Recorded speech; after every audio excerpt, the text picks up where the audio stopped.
Last week, I met someone who couldn't even order coffee without thinking he was about to collapse in front of everyone. He'd sit at home for hours, replaying that moment in their head, convinced it would happen again. Sound familiar? Here's what I've learned. Most people fighting panic are actually fighting the wrong battle. They're exhausting themselves with a fight that was never theirs to win in the first place. But today, I'm going to show you exactly where you're wasting your energy, and more importantly, how to stop. If you're dealing with panic, anxiety, or constant fear, and you actually apply what I'm about to tell you, things will change. I'm not promising it'll be overnight, but it will happen. Section 1. The alarm versus reality. Let me explain something that will completely shift how you see what's happening to you. Think of your mind like a security system in a house. The system's job is to keep you safe. But what happens when that system malfunctions? It starts going off at random times. A leaf blows past the window, and the alarm screams like an intruder just broke down the door. Your anxiety works exactly like this, on one channel. You have the alarm. That's your anxiety. Your racing thoughts, your what-ifs, your catastrophic predictions. It's constantly broadcasting. What if you faint right now? What if your heart stops? What if everyone sees you panic? This channel is loud, it's convincing. It feels real because your body is literally responding to it. On the other channel, you have reality. What's actually happening? Right now, as you watch this, you're safe.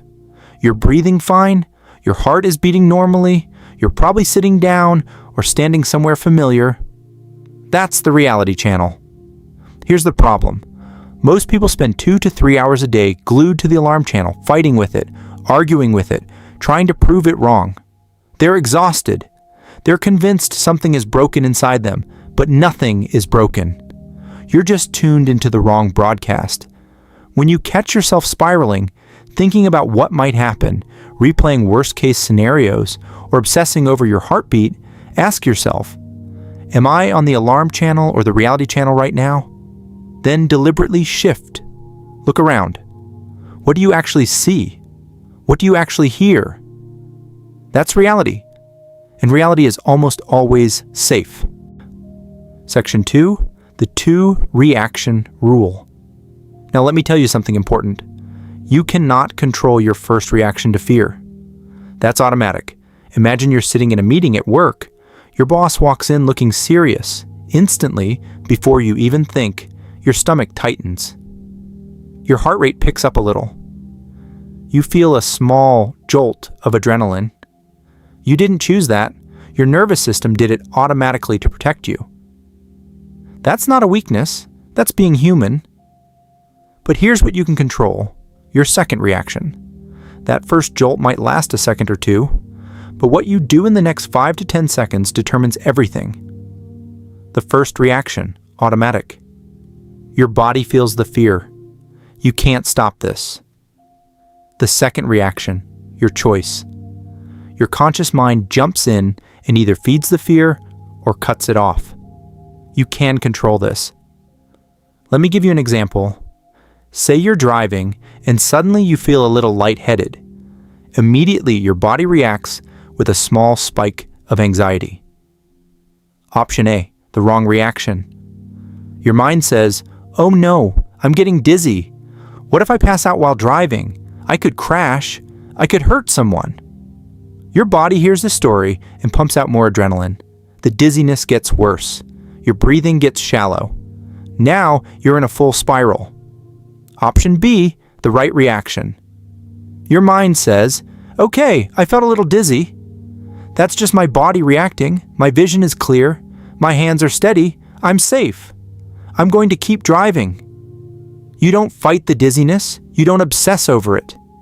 You just acknowledge it and move on. And within 30 seconds, it fades away. It all comes down to your second reaction. One feeds the fear, the other starves it. The moment a scary thought or feeling hits you, your conscious mind needs to interrupt immediately and say, this isn't real. This is just my alarm system misfiring. I'm safe right now. I'm going to stay calm and keep going. You might not get this right the first time. That's okay. But every time you practice it, you get stronger at it. Eventually, your second reaction becomes automatic too. And when that happens, panic loses its power over you. Section 3. What's actually happening in your body? Let me explain the physical experience of a panic attack so it stops feeling like a mystery or a disease. When your brain thinks there's danger, even if there isn't, it floods your body with a chemical called adrenaline. Your body doesn't know the difference between a real threat and an imagined one. It just reacts. Here's what happens. Your heart starts pumping blood faster to your big muscles, your legs, your arms, so you can run away or fight. At the same time, blood is pulled away from your stomach and your brain.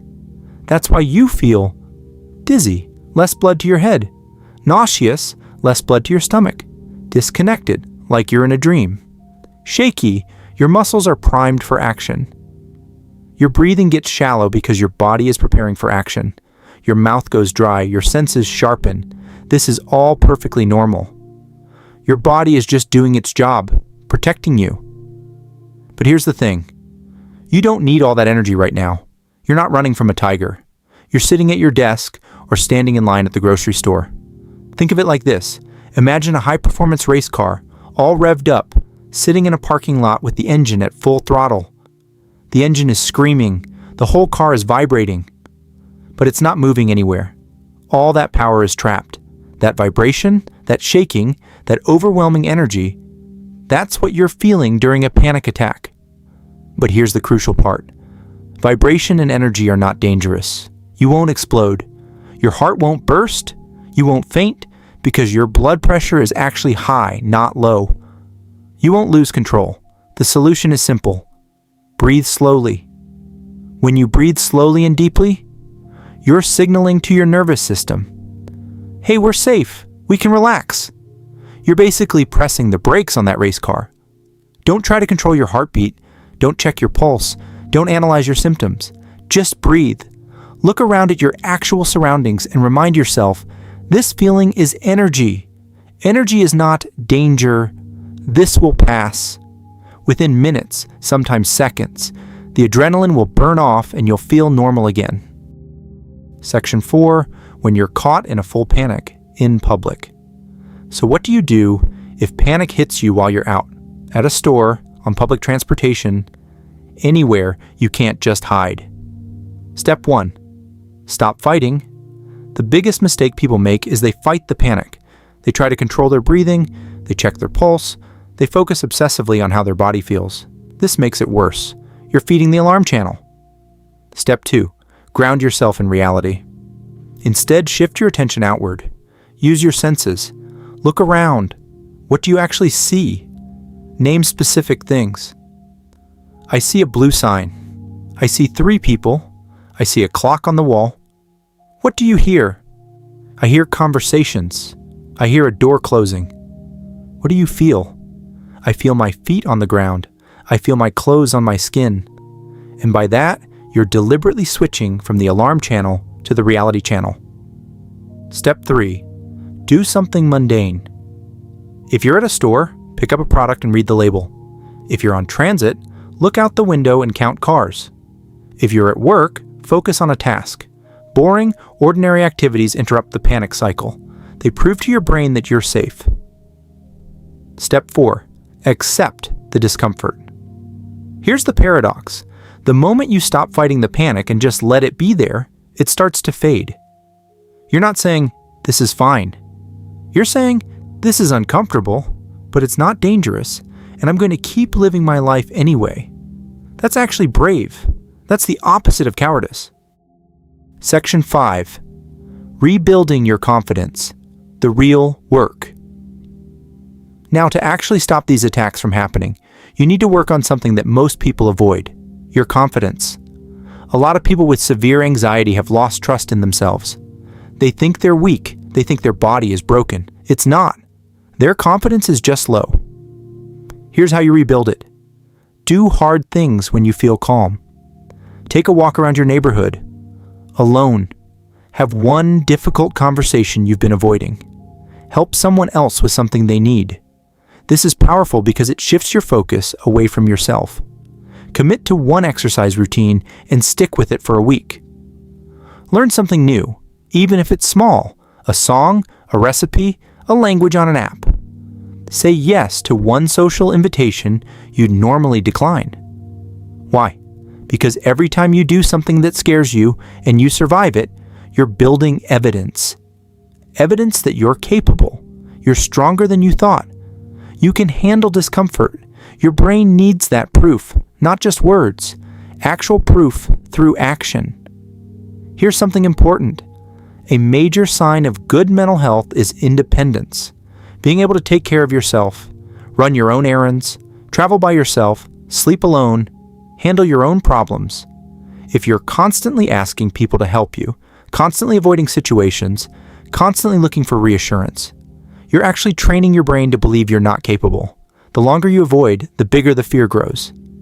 So you have to push back, not recklessly.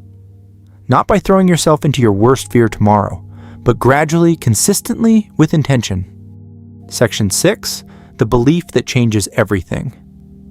I want to share something that transformed my understanding of fear, and it might transform yours too. No matter how much panic you experience, no matter how exhausted you get, no matter how convinced you are that something terrible is about to happen, here's the truth. Your anxiety cannot actually hurt you. Your panic might make you feel like you're going to pass out, but it won't. Your fear about the future cannot change your future. Worrying about money cannot steal from you. Catastrophizing cannot make bad things happen. So let the panic do its worst. Let it come. Let it shake you. Let it be uncomfortable. But know this, underneath all of it, you are physically safe right now in this moment. Once you genuinely accept this, not just mentally, but in your bones, the argument is over. The panic loses its power because it was never actually dangerous in the first place. Section 7. Panic is not who you are. Here's something I need you to understand. When you're in the middle of a panic attack, that panicked person is not the real you. Think about it. An hour after a panic attack passes, you usually look back and realize something. You were terrified over something that wasn't actually dangerous. The fear felt real. The panic was real. But the threat? It was never real. And that's the moment it hits you. All that emotional pain, all that suffering, all that exhaustion. It was for nothing. It was unnecessary. That regret you feel? That's actually the moment your brain starts to learn. Wait, I was convinced I was going to pass out. I panicked, I survived. I was safe the whole time. That proves it. The fear was the sickness talking, not truth talking. You have to stop calling yourself anxious. Stop saying, I'm an anxious person. You're a normal person who currently has anxiety. There's a huge difference. Anxiety is temporary. It's treatable. It goes away. And when it does, you're not permanently changed. You go back to being a regular person with normal, small fears, like everyone else. But, and this is critical, you cannot sit at home waiting for it to go away. Avoidance is like fertilizer for fear. The longer you hide, the bigger the monster grows. I've talked to so many people, and the first thing I ask is, how long have you been avoiding things because of this? And I can always tell, the longer they've been avoiding, the harder the recovery will be. Because every time you avoid, you're telling yourself a story. I can't handle that. I'm not strong enough. I need to be protected from the world. Stop that story. Section 8. Your future is not your anxiety. I want to be completely clear. Everything you think is impossible right now is actually possible. You think you can never fly on a plane? Thousands of people with panic disorder fly every day. You think you can't be alone? You can. Your brain is just lying to you.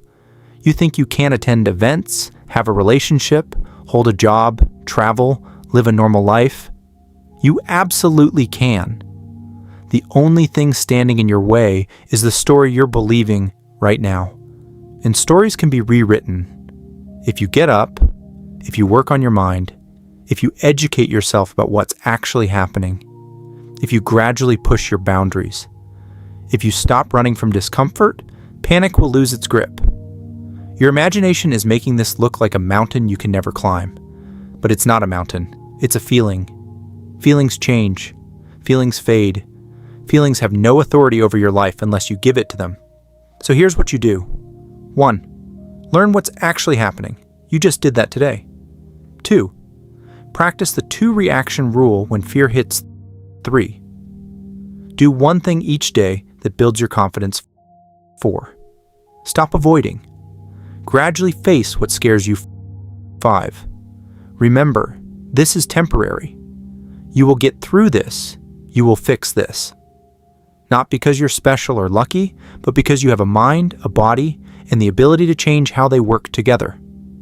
Your life, the real, normal, beautiful life you want, is waiting on the other side of this panic, and you're capable of getting there. Okay, guys, thanks for watching. And remember, panic is loud, but you're louder. You've got this.